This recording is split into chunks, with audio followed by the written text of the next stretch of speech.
नमस्कार। ज्ञान तृप्ति महाविद्यालय 15A नुगढ़ के इस YouTube चैनल पर आपका हार्दिक स्वागत है। आज हम कर रहे हैं BSc फर्स्ट ईयर की फर्स्ट यूनिट को हम कंक्लूड करेंगे। ऑर्गेनिक केमिस्ट्री की फर्स्ट यूनिट का जो संरचना और बंधन है उसको आज हम कंप्लीट करेंगे और लास्ट 2 दिन हम सेकेंड ईयर की क्लास ले लेंगे। तो अभी क्योंकि ये टॉपिक चल रहा था इसी वजह से इसको कंटिन्यू किया गया है। हाँ जी, आज हम बात कर रहे हैं इसी के लास्ट टॉपिक के बारे में जिसको हम कहते हैं हाइड्रोजन बंध या हाइड्रोजन बॉन्डिंग। हाइड्रोजन बंध या हाइड्रोजन बॉन्डिंग। अब जैसा कि इसके नाम से स्पष्ट है कि इसके अंदर एक एलिमेंट तो आवश्यक रूप से होगा हाइड्रोजन। इसके अलावा दूसरा एलिमेंट कौन सा हो सकता है? 99% केसेस में दूसरा एलिमेंट FON में से कोई एक होगा। मतलब या तो वो फ्लोरीन हो सकता है, या वो ऑक्सीजन हो सकता है, या वो नाइट्रोजन हो सकता है। इनमें से कोई एक होगा। इसके अलावा और कोई ऋणात्मक तत्व भी हो सकता है, लेकिन ज्यादातर यही होते हैं। तो आज हम डिटेल स्टडी करेंगे हाइड्रोजन बॉन्ड के बारे में। इनऑर्गेनिक केमिस्ट्री में भी हाइड्रोजन बॉन्ड है, लेकिन वहां पर हम इसकी स्टडी नहीं करेंगे क्योंकि हम उसकी स्टडी यहां पर ही कंप्लीट कर देंगे। हाँ जी, देखिए, किसी अणु के हाइड्रोजन परमाणु और उसी अणु अथवा किसी अन्य अणु के प्रबल ऋणात्मक परमाणु के मध्य का आकर्षण बल हाइड्रोजन बंध कहलाता है। तो आपको ध्यान देना है वो क्या, देखिए, किसी भी अणु के हाइड्रोजन परमाणु, कोई भी अणु हमारे पास है उसका हाइड्रोजन परमाणु हो और उसी अणु अथवा किसी अन्य अणु के, वही अणु हो या कोई दूसरा अणु हो, किसी अन्य अणु के प्रबल ऋणात्मक परमाणु के मध्य का आकर्षण बल हाइड्रोजन बंध कहलाता है। ठीक है, माना एक अणु है Ha, यहाँ A एक प्रबल ऋणात्मक तत्व है, नाइट्रोजन, ऑक्सीजन या फ्लोरीन में से कोई एक। चूंकि दोनों के मध्य ऋण विद्युत ऋणात्मकता का बहुत अधिक अंतर है, क्योंकि हाइड्रोजन की जो ऋणात्मकता होती है इसको तो इकाई माना जाता है और इसके सापेक्ष बाकी सभी की विद्युत ऋणात्मकता को माना जाता है।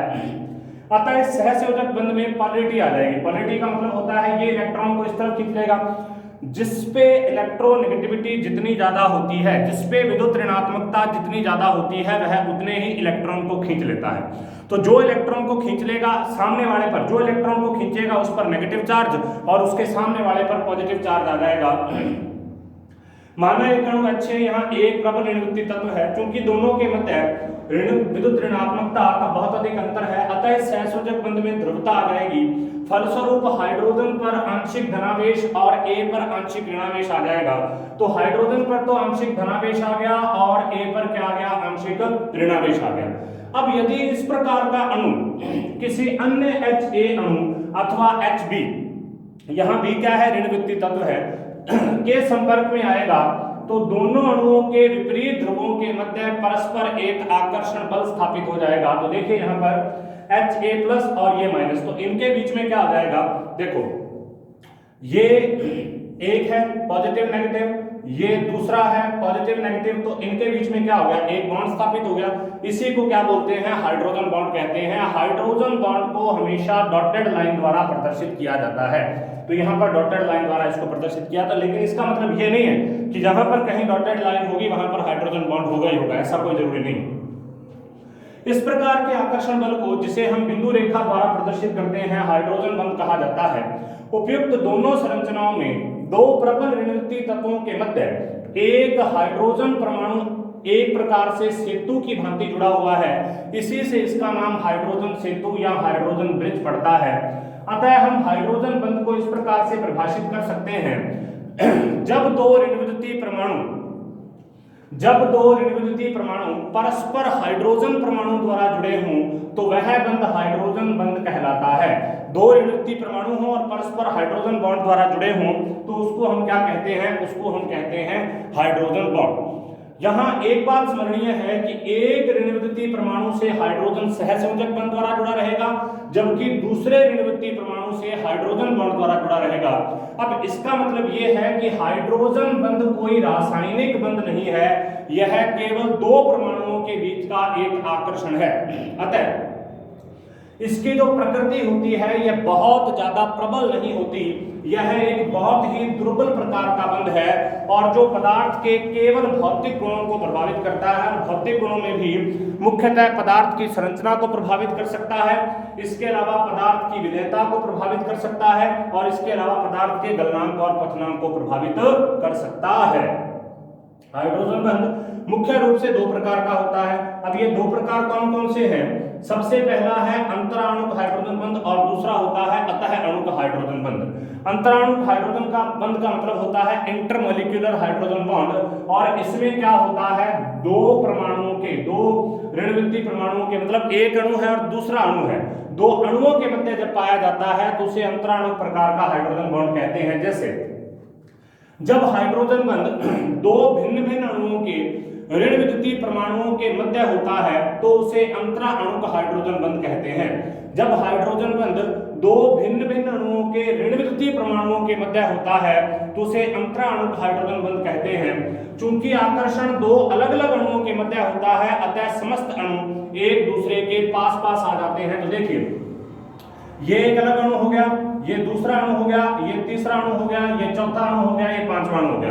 तो इनके बीच में हाइड्रोजन बॉन्ड है। इन दो अणुओं के मतलब दो अलग अलग अणु है, एक HF दूसरा HF, इन दो के बीच में बॉन्ड है तो अंतराणुक हो गया। यहां पर देखिए इसी का दूसरा एग्जांपल H2O के अंदर होता है। ये देखो H2O का एक पूरा मॉलिक्यूल बन गया। अब इसके अलावा H2O का ये दूसरा मॉलिक्यूल है, इसके अलावा H2O का ये तीसरा मॉलिक्यूल है, इसके अलावा H2O का ये चौथा मॉलिक्यूल है। तो चारों में या और भी होंगे, चारों में इस प्रकार से इसका इसके साथ और इसका इसके साथ बॉन्ड है, मतलब दो भिन्न भिन्न अणुओं के मध्य है। वो अणु एक जैसे हो सकते हैं लेकिन होंगे अलग अलग, मतलब वो अणु दो होंगे तो दो अणुओं के बीच में या दो से ज्यादा अणुओं के बीच में बॉन्ड होता है। वैसे तो जो हाइड्रोजन बॉन्ड है दो के बीच में होगा ये, तो दो के बीच में जब होता है उसे अंतराणुक प्रकार का कहते हैं। और इसमें संघनन होता है, संघनन का मतलब एसोसिएशन, एसोसिएशन का मतलब होता है पास पास आ जाना। दूसरे शब्दों में अंतराणुक हाइड्रोजन बंध से सदैव अणुओं का संघनन होता है। उदाहरण के लिए HF, H2O, NH3, ROH इत्यादि में जो कण होते हैं वो संघनित हो जाते हैं इस प्रकार से। देखो पास पास आ गए एक दूसरे के, संघनन हो जाएगा। अंतराणुक हाइड्रोजन बंध के फलस्वरूप अणुओं में संघनन होता है और संघनन के कारण उनके कुछ गुण प्रभावित होते हैं। और वो कौन कौन से बहुत महत्वपूर्ण प्रकार की चीजें हम करने जा रहे हैं, जिससे कि संघनन से अणुओं के कुछ जो बंध हैं वो प्रभावित होंगे। देखिए सबसे पहला जो गुण प्रभावित हो रहा है, मैंने आपको यही कहा था कि जो हाइड्रोजन बॉन्ड है वो पदार्थ की भौतिक अवस्था को प्रभावित कर सकता है, वो पदार्थ की विलेयता को प्रभावित कर सकता है, वो पदार्थ के क्वथनांक को प्रभावित कर सकता है, अर्थात उसके भौतिक गुणों को प्रभावित करता है। तो यहाँ पर सबसे पहली चीज आ गई H2O और H2S की भौतिक अवस्था। सामान्य ताप पर H2O एक द्रव है जबकि H2S एक गैस है। इसका कारण यह है कि ऑक्सीजन की विद्युत ऋणात्मकता सल्फर से अधिक होती है, तो ऑक्सीजन की विद्युत ऋणात्मकता सल्फर से अधिक हो जाएगी। अतः H2O में अंतरा अणुक हाइड्रोजन बंध होगा, फलस्वरूप H2O के अणुओं का संघनन हो जाएगा। इस कारण H2O के अणु एक दूसरे के नजदीक आ जाएंगे और एक प्रकार से बहुलकीकृत होकर क्लस्टर का निर्माण कर लेंगे, H2ON का फॉर्मेशन कर लेंगे।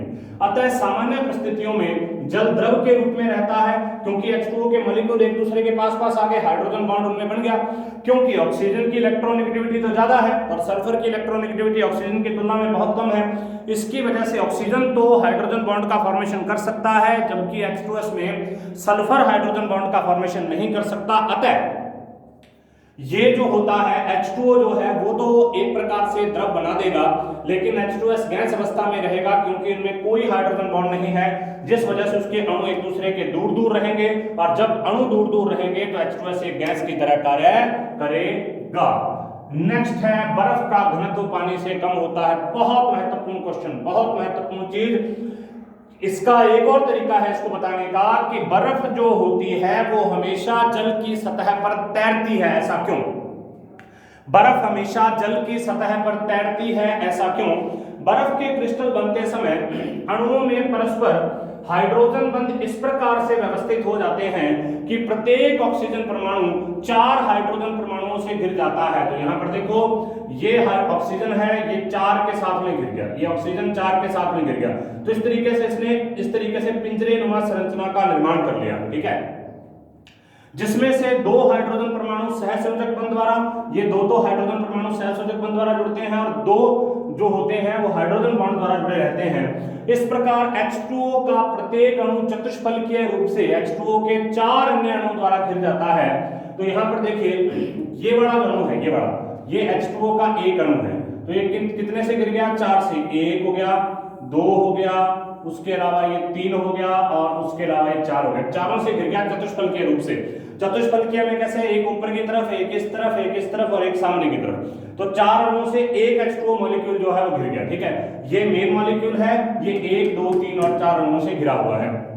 अब देखो यहाँ पर ये केज बन गया, एक पिंजरा बन गया, इस तरीके से एक पिंजरा बन जाता है। अब इस पिंजरे के अंदर जगह रहेगी और इसके अंदर हवा भर जाएगी। H2O के 4 अणुओं द्वारा घिर जाता है, जिससे खुले पिंजरे जैसी संरचना बन जाती है। अब देखो यहाँ पर ये ऐसे ही फिक्स हो जाएंगे, फिक्स होने पर बहुत ज्यादा खुला स्थान हो गया इसमें। अगर ये नॉर्मल H2O के अणु होते तो उस कंडीशन में क्या होता, ये O, ये H, ये H, तो दूसरा इसके साथ में आ जाता यहाँ, फिर ये H, फिर H, इनके बीच में गैप कम रहता। लेकिन अभी इस प्रकार से व्यवस्थित हो गए तो इनके बीच में बहुत ज्यादा गैप रह जाएगा। अब इनके बीच में जब बहुत अधिक गैप है तो उस कंडीशन में अब जिसमें ज्यादा गैप होता है इसका मतलब उसका आयतन क्या होता है, उसका आयतन बहुत अधिक होता है, और जिसका आयतन बहुत अधिक होता है उसका घनत्व क्या हो जाएगा। जैसे अगर हम बात करते हैं D के बारे में तो m/v होता है, D = m/v, अर्थात घनत्व द्रव्यमान बटा आयतन होता है। तो जिसका आयतन ज्यादा हो जाएगा उसका घनत्व भी बढ़ जाएगा। अतः बर्फ का घनत्व जल की तुलना में कम हो जाता है और वो जल पर तैरती रहती है। तो इसी कारण से, क्योंकि इसमें हाइड्रोजन बॉन्ड है, हाइड्रोजन बॉन्ड होने से चतुष्फलकीय संरचना बनेगी, चतुष्फलकीय संरचना बनने से केज लाइक स्ट्रक्चर बन जाएगी, केज लाइक स्ट्रक्चर में जगह ज्यादा खाली रह जाएगी, जगह ज्यादा खाली रहने से उसमें एक तो हवा भर सकती है और दूसरा उसका आयतन बढ़ जाता है, आयतन बढ़ने से घनत्व के मान में कमी होती है और घनत्व जिसका कम होता है वो ऊपर की तरफ तैरता रहता है, अर्थात वो हल्का होता है। नेक्स्ट, एक और महत्वपूर्ण चीज जो कि हाइड्रोजन बॉन्ड के द्वारा निर्धारित होती है, 0 डिग्री सेंटीग्रेड का जल 4 डिग्री सेंटीग्रेड का गर्म करने पर सिकुड़ता है। तो इसका मतलब यह है कि जब 0 डिग्री सेंटीग्रेड होगा तब उसमें जालक संरचना बनी हुई है। जैसे हमने उसको टेम्परेचर दिया, टेम्परेचर देने पर वो जालक संरचना टूट गई और जल के कण पास पास आ गए, तो एक बार तो जल सिकुड़ेगा, मतलब गर्म करने पर, बर्फ को पिघलाने पर एक बार तो उसके आयतन में होगी कमी और उसके बाद 4 डिग्री सेंटीग्रेड के बाद में आयतन में हो जाएगी वृद्धि। तो इसीलिए हम कहते हैं कि 0 डिग्री सेंटीग्रेड का जल 4 डिग्री सेंटीग्रेड तक गर्म करने पर सिकुड़ता है और उसके बाद उसमें प्रसार होता है। क्योंकि जो हमने यहाँ पर ये स्ट्रक्चर देखी थी, ये वाली, अब जैसे इसका थोड़ा सा टेम्परेचर बढ़ेगा तो ये बीच वाले बॉन्ड टूट जाएंगे और H2O के अणु एक दूसरे के पास पास आ जाएंगे। तो इसका मतलब 0 से 4 डिग्री सेंटीग्रेड पर ये परिघटना होगी और जो कण है वो जैसे जैसे पास पास आ जाएंगे वैसे वैसे उनका एसोसिएशन हो जाएगा और एसोसिएशन होने से उनके जो आकार है उसके अंदर क्या हो जाएगी, कमी हो जाएगी। देखिए 0 डिग्री सेंटीग्रेड के जल में अर्थात बर्फ में हाइड्रोजन बंध के कारण दो अणुओं के मध्य एक निश्चित दूरी कायम रहती है। जब इसे गर्म किया जाता है तो हाइड्रोजन बंध टूट जाता है जिससे जल के अणु एक दूसरे के पास पास आ जाएंगे और जल का आयतन सिकुड़ जाएगा। 4 डिग्री सेंटीग्रेड से और अधिक गर्म करने पर, अब 4 डिग्री सेंटीग्रेड तक हमने कर लिया, 4 डिग्री सेंटीग्रेड पर जितना जल को सिकुड़ना था वो सिकुड़ गया, लेकिन अगर हम और उसको ज्यादा गर्म करेंगे तो फिर उस पर दूसरा सिद्धांत लगेगा काइनेटिक एनर्जी वाला, अर्थात और ज्यादा गर्म करने पर जल के अणुओं की गतिज ऊर्जा, काइनेटिक ऊर्जा का मान बढ़ जाएगा, काइनेटिक एनर्जी का मान बढ़ जाएगा और उसके बढ़ने के कारण उसके जो कण है वो एक दूसरे से दूर दूर भागने लग जाएंगे और उसके आयतन का प्रसार या एक्सपेंशन हो जाएगा। अतः हम कह सकते हैं कि 4 डिग्री सेंटीग्रेड पर जल का घनत्व अधिकतम होता है। 4 डिग्री सेंटीग्रेड पर जल का घनत्व अधिकतम होता है, ये आपको बहुत ध्यान से पढ़ना है। 4 डिग्री सेंटीग्रेड पर जल का घनत्व अधिकतम होता है। नेक्स्ट, हाइड्रोजन बंध के कारण ही HF की अम्ल सामर्थ्य HCl से कम होती है। हाइड्रोजन बंध द्वारा संघनन के कारण HF के प्रोटॉन आसानी से मुक्त नहीं हो पाते, अतः HF एक दुर्बल अम्ल की तरह व्यवहार करता है। मतलब HF होना तो प्रबल चाहिए, लेकिन क्योंकि ये संघनन हो जाता है इसमें, अब संघनन होने से आसानी से H+ को नहीं निकाल पाता, इसलिए दुर्बल अम्ल की तरह व्यवहार करता है। उसके बाद है 5वां, NH3H2O और HF के गलनांक और पथनांक अपवाद रूप से अधिक होते हैं। NH3H2O और HF के गलनांक और पथनांक अपवाद रूप से अधिक होते हैं क्योंकि इनमें उपस्थित अंतराणुक हाइड्रोजन बंध के कारण इनके अणुओं में संघनन हो जाता है और NH3 की N, H2O की N और ये बहुलकीकृत अणु हो जाते हैं। मतलब जैसे जैसे इनमें हाइड्रोजन बंध बढ़ते जाएंगे वैसे वैसे एक दूसरे के पास में आते बड़े बड़े अणु बनते जाएंगे। अब जैसे जैसे बड़े बड़े अणु बढ़ते जाएंगे वैसे वैसे इनका अणुभार बढ़ता जाएगा, अणुभार बढ़ने से गलनांक और पथनांक भी बढ़ जाता है। उसके बाद है एसिटिक अम्ल का अणुभार, बहुत महत्वपूर्ण प्रकार की चीज है। देखो एसिटिक अम्ल का अणुभार जो है अगर हम इसके बारे में बात करें, एसिटिक अम्ल केवल इतना ही होता है, ये होता है एसिटिक अम्ल CH3C डबल बॉन्ड OOH, ये एसिटिक एसिड है, ठीक है। अगर हम इसका अणुभार ज्ञात करें तो ये 60 होना चाहिए, लेकिन प्रयोगों द्वारा ये पता चलता है कि इसका अणुभार 120 प्राप्त होता है। एसिटिक अम्ल का अणुभार उसके अणुसूत्र के अनुसार 60 होना चाहिए, लेकिन प्रयोगों द्वारा इसका अणुभार 120 आता है। इसका कारण यह है कि ये किस प्रकार से बना लेंगे, डाइमर का फॉर्मेशन कर लेंगे। देखो ये पूरा का पूरा एक एसिटिक अम्ल है और ये दूसरा है, तो इसने दूसरे एसिटिक अम्ल के साथ, क्योंकि ये देखो हाइड्रोजन बीच में आ गया, दोनों ऋणात्मक तत्व हैं, इसके बीच में हाइड्रोजन आ गया, तो इसके साथ इसने क्या कर लिया, हाइड्रोजन बॉन्ड का फॉर्मेशन कर लिया और इधर वाले ने इसके साथ हाइड्रोजन बॉन्ड का फॉर्मेशन कर लिया, तो डबल इसमें बॉन्ड बन गया। इसकी वजह से एक डाइमर बन जाएगा और जब हम इसको तोलते हैं तो पूरे डाइमर का भार ही तोल लेते हैं, 120 प्राप्त होता है, जो कि इसके अपेक्षित मान से दुगना प्राप्त होता है। नेक्स्ट देखिए, नेक्स्ट है अतः अणु प्रकार का हाइड्रोजन बंध।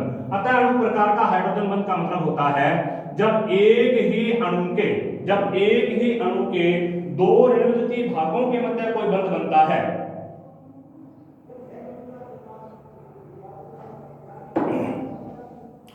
जब एक ही अणु के दो ऋणात्मक भागों के मध्य कोई बंध बनता है, हाइड्रोजन बॉन्ड बनता है, तो उसे हम क्या कहते हैं, अतः अणु या इंट्रामॉलिक्यूलर प्रकार का बॉन्ड कहते हैं।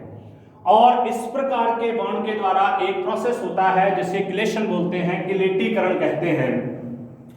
जब हाइड्रोजन बंध उसी एक अणु के दो ऋणात्मक परमाणुओं के मध्य पाया जाता है तो ऐसे हाइड्रोजन बंध को हम अतः अणुक हाइड्रोजन बंध कहते हैं। अतः अणुक हाइड्रोजन बंध के फलस्वरूप किसी अणु की एक चक्रीय संरचना बन जाती है और चक्र का निर्माण गिलेटीकरण कहलाता है। अतः इसे गिलेट बंध अथवा गिलेटीकरण भी कहते हैं। अतः अणुक हाइड्रोजन बंध केवल उसी स्थिति में प्रभावी होता है जब स्थायी प्रकार की चक्रीय संरचना बनने की संभावना हो। अगर स्थायी प्रकार की चक्रीय संरचना नहीं बनेगी तो यह बंध भी प्रभावी नहीं होगा।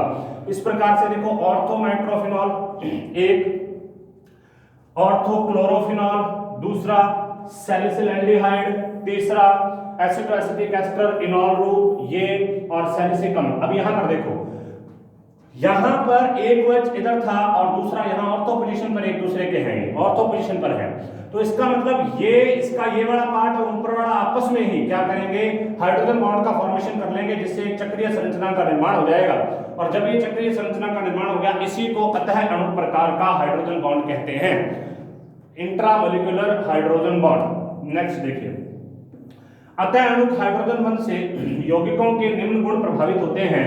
अतः अणुक हाइड्रोजन बंध के फलस्वरूप उस अणु का दूसरे अणु के प्रति आकर्षण कम हो जाता है।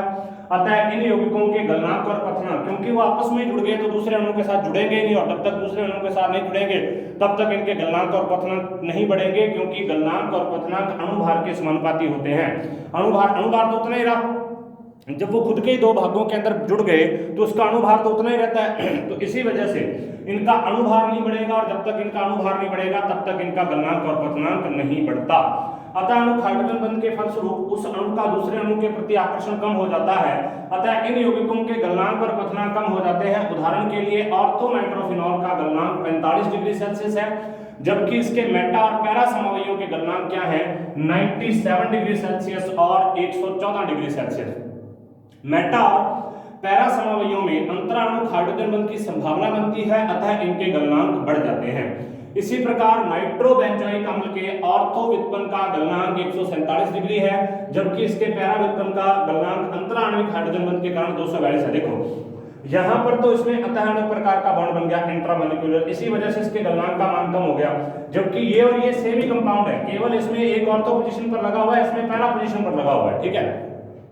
तो यहाँ पर तो ऑर्थो नाइट्रोबेंजोइक अम्ल है जिसका मेल्टिंग पॉइंट 147 है, और दूसरा है पैरा नाइट्रोबेंजोइक अम्ल जिसका मेल्टिंग पॉइंट 242 डिग्री सेल्सियस है।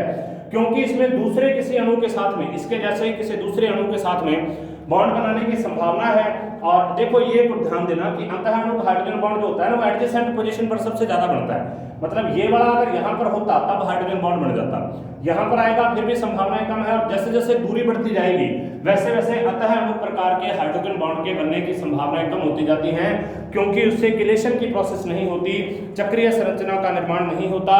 और जब चक्रीय संरचना का निर्माण नहीं होता तो ये प्रोसेस भी कंप्लीट नहीं होता। अतः आणविक हाइड्रोजन बंध के कारण कुछ अम्लों के ऋणायनों में स्थायित्व आ जाता है।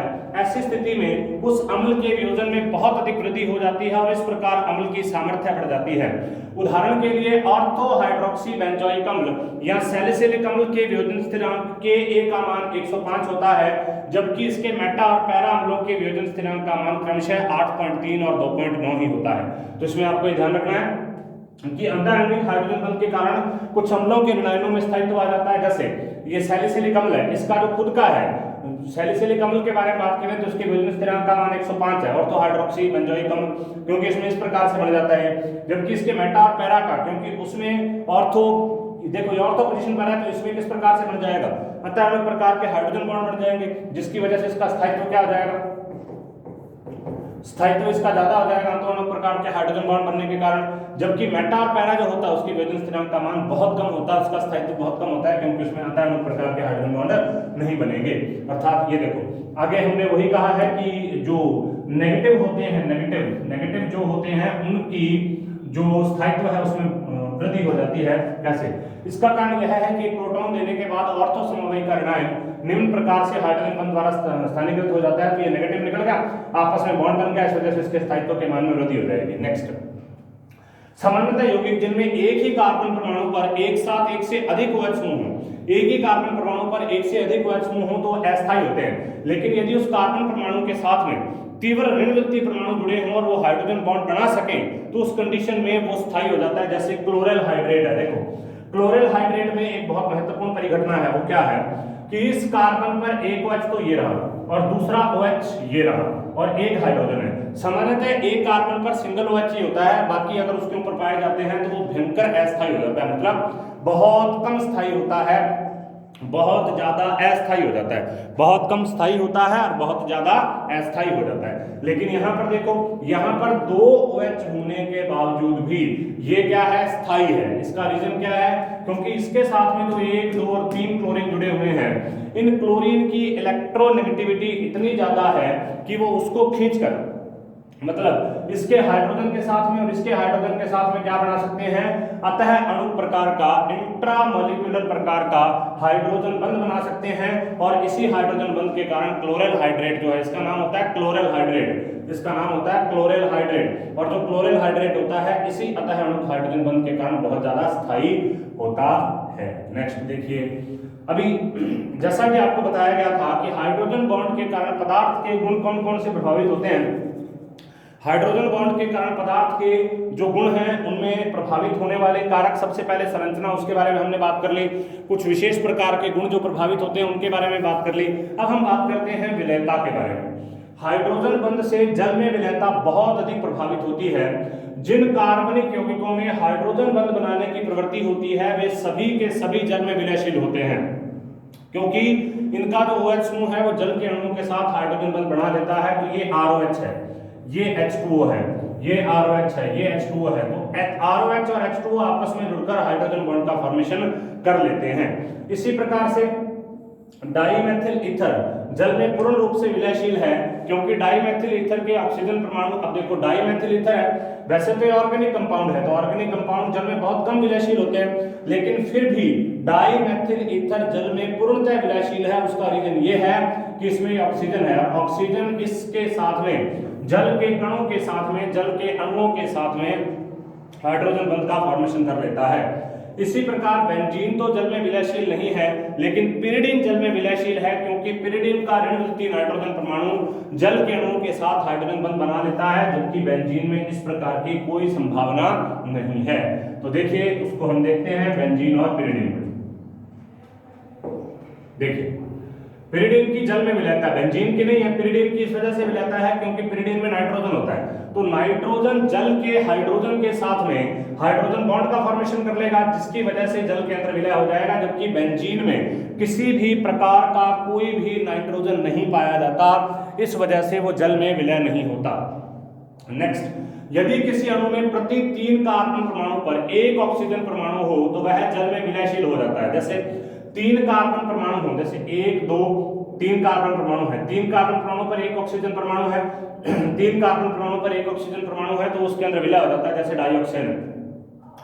क्योंकि पर्याप्त हाइड्रोजन बंध की संभावना हो जाती है, अतः डाइएथिल ईथर तो लगभग जल में अविलय है, लेकिन डाइऑक्सेन जल में अत्यंत विलयशील है। ये डाइऑक्सेन है। C4H4O2, देखो 1 2 3 4, तो 3 पर तो 1 हो ही गया सीधा, 2 2 पर ही 1 आ रहा है यहाँ पर, तो इसका मतलब यहाँ पर ऑक्सीजन 2 2 पर 1 है, 3 पर 1 हो जाए तब भी हो जाता है। ठीक है, तो यहाँ पर क्या आ जाएगा, इन 2 ऑक्सीजन पर 1 ऑक्सीजन, इन 2 कार्बन पर 1 ऑक्सीजन, इन 2 कार्बन पर 1 ऑक्सीजन, तो डाइऑक्सेन की जल में विलयता इस प्रकार से हो जाती है। एथिलीन, ग्लाइकॉल, ग्लिसरॉल, शर्कराइन, इन सब में 1 से अधिक OH समूह होने के कारण हाइड्रोजन बंध बनाने की बहुत अधिक संभावना होती है, अतः ये सभी पानी में अत्यंत विलयशील होते हैं। इसी प्रकार एसिटिलीन एसीटोन में अत्यंत विलयशील है, क्योंकि ये दोनों परस्पर हाइड्रोजन बंध बना सकते हैं। देखिए एसिटिलीन, ये एसिटिलीन होती है, एथाइन को एसिटिलीन कहा जाता है, ये एसीटोन के अंदर विलयशील हो जाती है। क्योंकि एसीटोन के अंदर क्यों विलयशील होगी, क्योंकि एसीटोन का ऑक्सीजन इसके साथ में प्रबल हाइड्रोजन बंध बना सकता है। लेकिन एसिटिलीन जल में विलयशील नहीं है, क्योंकि CH2 आकर्षण की तुलना में H2 आकर्षण बल अधिक प्रभावी होता है, ये ध्यान रखना है। एसिटिलीन एसीटोन में तो विलय है, क्योंकि इसका ऑक्सीजन तो हाइड्रोजन बॉन्ड बना सकता है, लेकिन एसिटिलीन H2O के अंदर विलय नहीं है, क्योंकि H2 के बीच में खुद का आकर्षण है, तो ये अपने आकर्षण को तोड़कर CH के साथ में आकर्षण को प्रायिकता नहीं देते, क्योंकि ये वाला आकर्षण अधिक प्रबल है, ये वाला आकर्षण अधिक कम प्रबल है, लेकिन यहाँ पर ये प्रबल आकर्षण है, इस वजह से इसके अंदर ये घुलनशील हो जाती है। उसके बाद हाइड्रोजन बॉन्ड और किसी भी पदार्थ का घनत्व और क्षमता। जिस पदार्थ में हाइड्रोजन बॉन्ड बनाने की संभावना जितनी ज्यादा होगी, अर्थात जितने ज्यादा उसके अंदर हाइड्रोजन बॉन्ड बनाने के केंद्र होंगे, उतने ही अधिक अणुओं का उसमें संघनन हो जाएगा, मतलब उतने ही अधिक अणु उसके पास पास आ जाएंगे, और जितने अधिक अणु उसके पास पास आ जाएंगे उतना ही उसका घनत्व भी बढ़ जाएगा, और इसी कारण से उसका जो श्यानता है वो भी बढ़ जाएगी। अतः जो ग्लिसरॉल होता है, अतः जो सल्फ्यूरिक अम्ल होता है, क्योंकि इनमें बहुत अधिक हाइड्रोजन बॉन्ड पाए जाते हैं, और अधिक हाइड्रोजन बॉन्ड के कारण इनमें संघनन भी ज्यादा होता है, और अधिक संघनन होने के कारण इनके घनत्व का मान भी बढ़ जाता है। तो अभी हमने बात की हाइड्रोजन बॉन्ड के बारे में। हाइड्रोजन बॉन्ड क्या होता है, हाइड्रोजन बॉन्ड के प्रकार कौन कौन से हैं, कौन कौन सी चीजें इसकी वजह से प्रभावित होती हैं, इन सभी के चीजों के बारे में हमने डिस्कस किया। एक बार हम पुनः इन सभी चीजों को रिपीट करते हैं। क्या होता है हाइड्रोजन बॉन्ड, किस प्रकार से होता है, एक बार आप इसको पढ़िए, फिर इसको रिपीट किया जाएगा।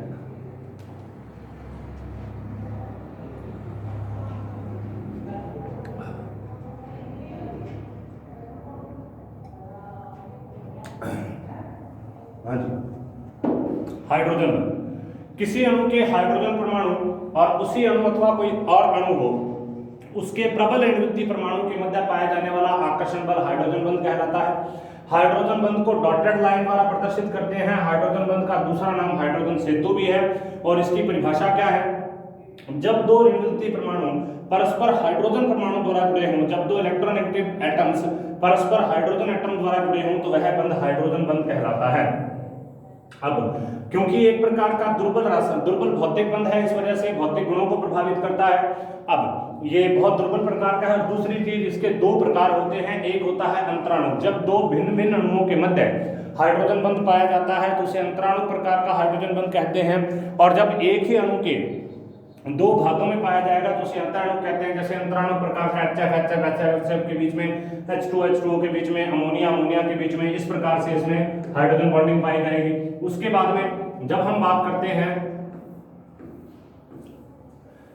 अब इसके कारण कौन कौन से गुण प्रभावित होते हैं। सबसे पहला गुण जो प्रभावित होता है वो होता है भौतिक अवस्था। इसी के कारण H2O द्रव होता है, क्योंकि उसमें हाइड्रोजन बॉन्ड पाए जाने की संभावना है, जबकि H2S गैस होता है, क्योंकि उसमें विद्युत ऋणात्मकता सल्फर की बहुत कम होने के कारण हाइड्रोजन बॉन्ड पाए जाने की कोई संभावना नहीं है। दूसरी कारण, हाइड्रोजन बॉन्ड की वजह से ही बर्फ की केज लाइक स्ट्रक्चर बन जाती है, इसीलिए 0 डिग्री सेंटीग्रेड पर जो बर्फ होती है वो जल के ऊपर तैरती है, इसी घनत्व उसका कम होता है। तीसरा, इसी हाइड्रोजन बंध के टूटने की वजह से गर्म करने पर जल का 4 डिग्री सेंटीग्रेड तक तो सिकुड़न होता है, उसके बाद वो फैलने लग जाता है, अर्थात 4 डिग्री सेंटीग्रेड पर जल का घनत्व अधिकतम होता है। इसी कारण जो HF की अम्ल सामर्थ्य होती है वो HCl की तुलना में कम हो जाती है, क्योंकि HF में ज्यादा संघनन होता है, इस वजह से वो आसानी से H+ को नहीं निकाल सकता।